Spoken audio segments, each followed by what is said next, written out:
Bismillahirrahmanirrahim. Assalamualaikum warahmatullahi wabarakatuh.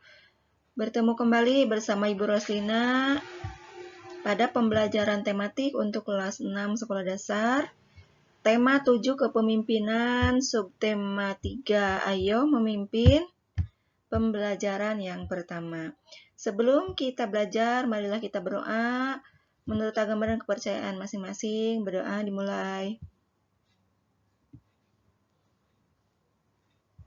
Berdoa selesai.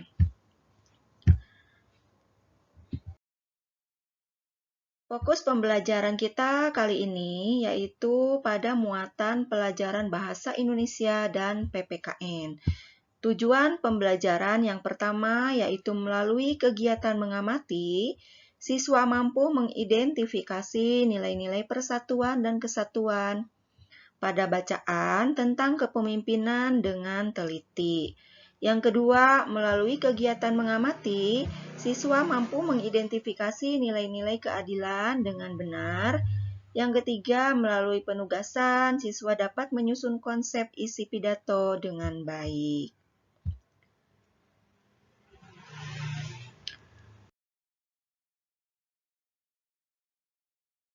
Apakah kamu ingin menjadi seorang pemimpin?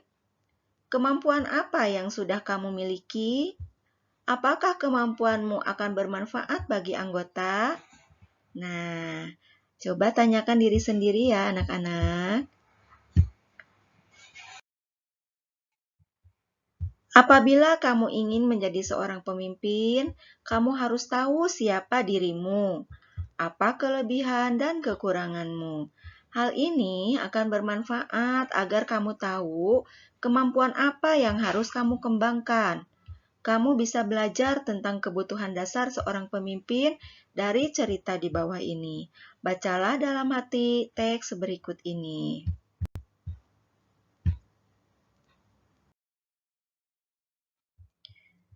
Nah, kamu boleh nanti belajar membaca di dalam hati, kemudian tulis apa pesan dari teks ini. Nah, sekarang Ibu akan bacakan cerita semut dan belalang. Di bawah terik matahari, barisan semut berjalan rapi menuju sarang. Sudah puluhan kali barisan ini berjalan bolak-balik di bawah komando sang pemimpin. Setiap semut membawa bulir makanan di atas badannya. Tidak lebih dari 1 bulir dapat dibawa semut, hingga tak cukup sekali atau 2 kali mereka bolak-balik menuju sarang. Sementara di antara hijau rumput di pinggir kolam, seekor belalang duduk santai menikmati semilir angin. Terheran-heran ia menyaksikan barisan semut bolak-balik melintas di hadapannya. Hai semut-semut, apa sih yang kalian lakukan? Sibuk sekali sejak pagi. Tidakkah mondar-mandir di tengah terik matahari membuat kalian lelah dan berkeringat? Seru belalang kepada barisan semut. Kami bekerja keras mengumpulkan persediaan makanan untuk musim dingin nanti. Barisan kami memang panjang, tetapi daya angkut kami tidak banyak. Oleh karena itu, kami harus mondar-mandir, ujar Komandan Semut menjawab belalang. Hah? Mengumpulkan makanan untuk musim dingin? Repot sekali. Musim dingin kan masih lama. Sekarang nikmati saja teriknya matahari dan makanan yang berlimpah. Untuk apa sibuk dari sekarang? Ujar belalang sambil terkekeh menertawakan semut-semut. Hai belalang, harusnya kamu melakukan hal yang sama. Serangga seperti kita harus bersiap-siap menghadapi musim dingin. Nanti semua tanaman dan sumber makanan lain akan beku tertutup salju. Hembusan angin dingin juga akan membuat kita yang bertubuh kecil sulit keluar sarang untuk mencari makan, balas Komandan Semut. Benar belalang, harusnya kamu mengumpulkan teman-temanmu untuk bekerja sama mengisi sarang dengan persediaan makanan. Justru karena musim panas masih panjang, kita masih punya banyak waktu untuk mencicil pekerjaan. Semut kecil menambahkan dari barisan belalang. Ah, Semua temanku juga sedang bersantai. Terserah kalian sajalah kalau ingin merepotkan diri, tukasnya. Begitulah adanya. Sepanjang musim panas, barisan semut sibuk bekerja. Sementara belalang santai bermalas-malasan. Hingga tiba saatnya musim dingin. Semut-semut nyaman bercengkarama di sarangnya yang berlimpah makanan. Bagaimana dengan belalang? Ia meringkuk kedinginan dan kelaparan di balik dinginnya batu. Jika demikian, mana yang patut dijadikan teladan, semut atau belalang? Nah, kalian pasti sudah tahu mana yang harus dijadikan contoh atau dijadikan teladan dari kedua sifat dari semut atau belalang. Nah, cerita tadi ditulis ulang berdasarkan fabel The Ant and the Grasshopper. Nah, kalian masih ingat bukan kalau fabel adalah merupakan cerita binatang. Setelah kalian tadi membaca cerita tentang semut dan belalang, maka saatnya kalian untuk menjawab pertanyaan berikut. Nomor 1, apa yang dilakukan sekelompok semut? Mengapa mereka harus melakukannya? Nah, kalian jawab nomor 1 di bagan seperti ini. Jadi kalian tulis jawabannya di sini, di bagian yang tertulis nomor 1. Nomor 2, bagaimana menurutmu sikap belalang? Nah, belalang kan tadi kita sudah tahu kalau sifatnya itu cenderung pemalas ya.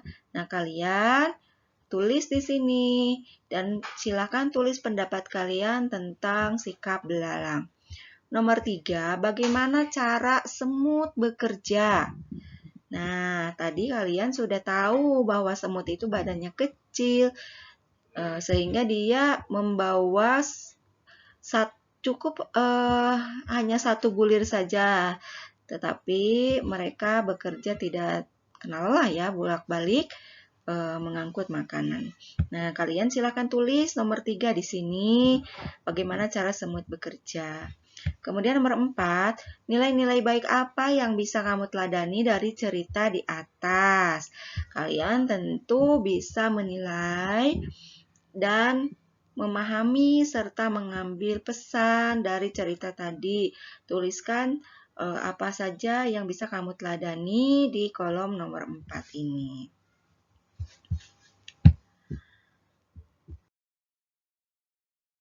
Nah, sekarang kita ke bagian ayo mengamati. Seorang pemimpin harus tahu kelebihan dan kekurangan dirinya. Semut mencontohkan kondisi dirinya yang tidak bisa bekerja di musim dingin. Untuk mengatasinya, semut bekerja di musim panas agar mereka tidak kelaparan di musim dingin. Semut tahu kelebihan dan kekurangannya. Ia tidak sombong. Nilai-nilai itulah yang harus dimiliki oleh seorang pemimpin. Apakah kamu tahu kelebihan dan kekurangan dirimu? Ayo isi diagram berikut ini. Nah, di sini ada 3 kotak yang harus kamu isi. Kotak pertama yaitu tentang kelebihanku. Kamu tentu tahu potensi atau kelebihan yang ada pada dirimu. Nah, silakan kamu tulis di sini minimal 4 poin dari kelebihanmu. Pasti setiap manusia itu diciptakan oleh Allah Subhanahu wa taala dengan kelebihan dan kekurangan. Nah, sekarang saatnya kamu tulis di sini kelebihanmu apa. Nah, untuk kotak yang kedua, itu diisi dengan kekuranganku. Kekurangan kamu itu apa? Tentu kamu tahu ya, tahu bahwa kelemahan kamu itu di mana. Nah, kalian tuliskan di sini minimal 4 poin juga. Untuk kotak yang selanjutnya, apa yang akan aku lakukan dengan kelebihan dan kekuranganku? Nah, tentunya kamu harus mengembangkan kelebihanmu itu. Misalnya kelebihanmu itu bisa berkomunikasi lancar dengan sesama teman atau gampang bergaul. Nah, itu tentu hal itu harus dipelihara dan dikembangkan agar komunikasi kamu lebih baik. Nah, sedangkan misalnya kekuranganmu di sini, misalnya kamu cenderung selalu membanggakan diri. Nah, kalau sifat membanggakan diri itu adalah suatu kekurangan.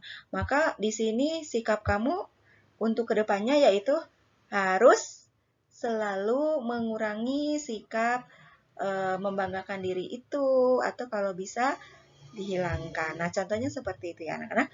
Nah, silakan kalian isi kelebihan, kekurangan, dan apa yang akan kamu lakukan untuk kelebihan dan kekuranganmu itu.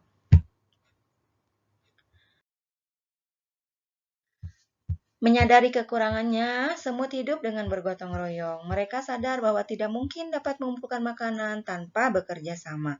Catatlah beberapa kegiatan yang membutuhkan gotong royong di sekolahmu. Bandingkan hasilnya dengan teman di sebelahmu. Karena kamu sedang BDR, tentu saja belum bisa membandingkan ya. Nah, silakan kalian tulis kegiatan di sekolah yang membutuhkan gotong royong di sini. Dan alasannya apa? Misalnya, Ibu kasih contoh, membersihkan ruang kelas. Nah, itu tentunya membutuhkan gotong royong ya. Alasannya karena membersihkan kelas dengan gotong royong atau bersama-sama akan meringankan pekerjaan. Itu adalah salah satu contoh. Nah, silakan kalian tulis 2 kegiatan lagi yang membutuhkan gotong royong di sekolah. Minimal 2, kalaupun lebih banyak itu boleh ya. Dan jangan lupa tulis alasannya. Gotong royong dan semangat kekeluargaan merupakan pengamalan nilai-nilai keadilan sosial. Apakah kamu sudah melaksanakan dalam kehidupan sehari-hari? Ya, tentunya sudah ya anak-anak ya. Mau itu di rumah ataupun di sekolah.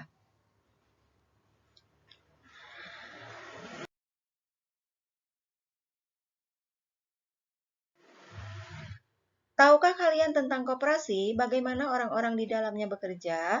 Apa manfaatnya bagi anggota? Marilah kita baca teks yang berjudul Sejahtera Bersama Koperasi. Secara sukarela, sebagian besar guru dan karyawan di SD Palapa menjadi anggota koperasi karyawan. Koperasi ini didirikan sejak 5 tahun yang lalu. Terasa benar oleh mereka manfaat menjadi anggota koperasi ini. Sebagian guru dan karyawan yang memiliki usaha kecil dapat bekerja sama dengan unit usaha koperasi untuk mengembangkan usaha mereka. Sebagian lagi merasakan manfaat dari unit simpan pinjam. Nah, ini dia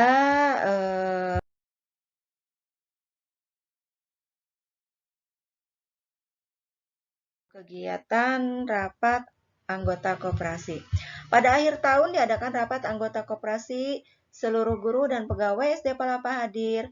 Pada rapat ini, Pak Badru selaku Ketua Koperasi periode 2012 sampai 2014 akan memaparkan pencapaian selama setahun, sekaligus membuka penerimaan anggota baru.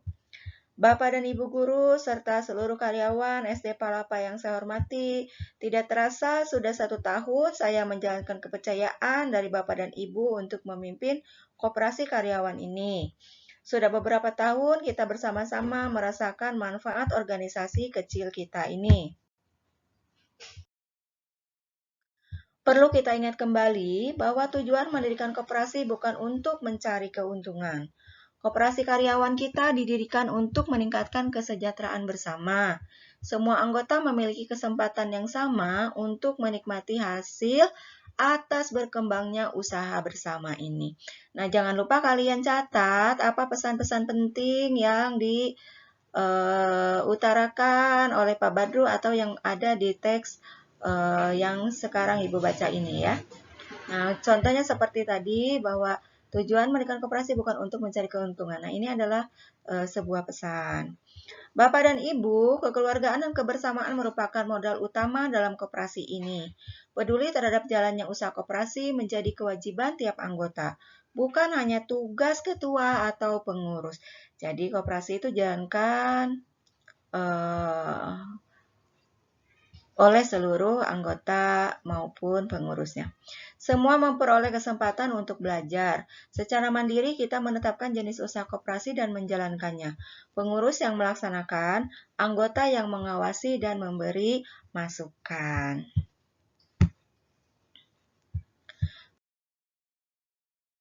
Keuntungan pribadi tidak diutamakan. Justru melalui koperasi kita mengasah kepedulian terhadap kebutuhan anggota lain. Sudah 5 tahun berjalan, semua keputusan kita tetapkan bersama secara musyawarah. Begitupun dengan keuntungan koperasi di tahun ini. Apakah akan dibagikan kepada anggota atau akan dimasukkan kembali sebagai penambah modal? Akan kita diskusikan dalam rapat besar hari ini. Bapak dan Ibu, rapat besar koperasi tidak hanya untuk anggota, namun terbuka untuk semua. Justru saya ingin semua keluarga besar SD Palapa menyaksikan proses musyawarah ini. Saya ingin semua menyaksikan bahwa banyak hal yang dapat dipelajari melalui koperasi karyawan. Saya ingin semua merasakan bahwa kesejahteraan bersama dapat diwujudkan melalui kepedulian, kekeluargaan, serta kebersamaan. Wah, mulia sekali ini maksud dan tujuan koperasi anak-anak untuk kesejahteraan bersama. Bapak dan Ibu, saya tentu berharap anggota koperasi terus bertambah. Semoga saja suatu saat nanti keluarga besar SD Palapa lengkap ada di dalamnya. Tak perlu risau memperhitungkan keuntungan pribadi, tetapi ayo kita berusaha mewujudkan kesejahteraan bersama melalui koperasi. Suasana hening sejenak, sebelum gemuruh tepuk tangan menyambut pidato Pak Badru. Di dalam hati semua mengangguk setuju. Kesejahteraan bersama merupakan tanggung jawab semua.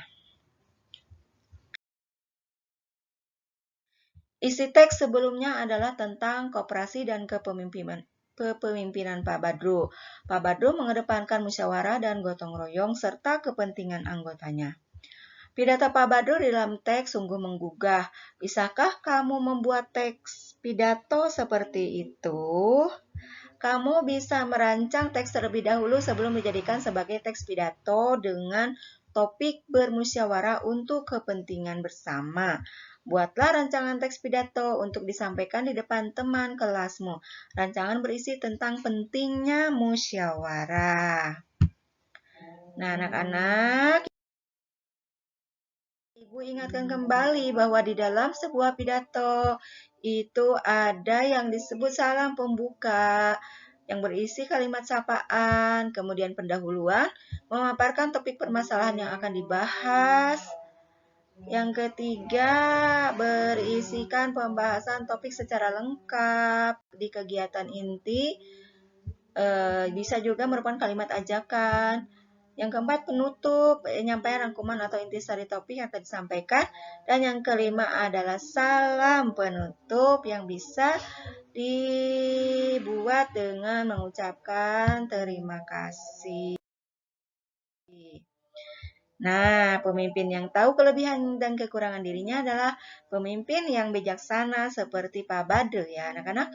Bergotong royong dan musyawarah merupakan cerminan dari pemimpin tersebut. Pemimpin yang bijaksana merupakan pemimpin yang amanah. Yang amanah itu berarti jujur dan selalu mengedepankan kepentingan anggota atau kepentingan rakyatnya. Nah, untuk tugas yang terakhir, silakan kalian buat rancangan teks pidato dalam kotak berikut. Jangan lupa, yang pertama tadi berisi salam pembuka, yang kedua tentang pembukaan, kemudian yang ketiga inti, yang keempat penutup, dan yang kelima adalah salam penutup.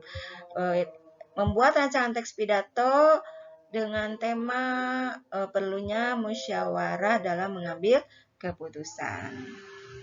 Oke anak-anak, itu saja pembelajaran kita kali ini. Semoga kalian paham dan dimudahkan oleh Allah dalam setiap kesempatan menuntut ilmu. Apabila ada yang kurang paham, silakan ditanyakan kepada ibu atau bapak guru.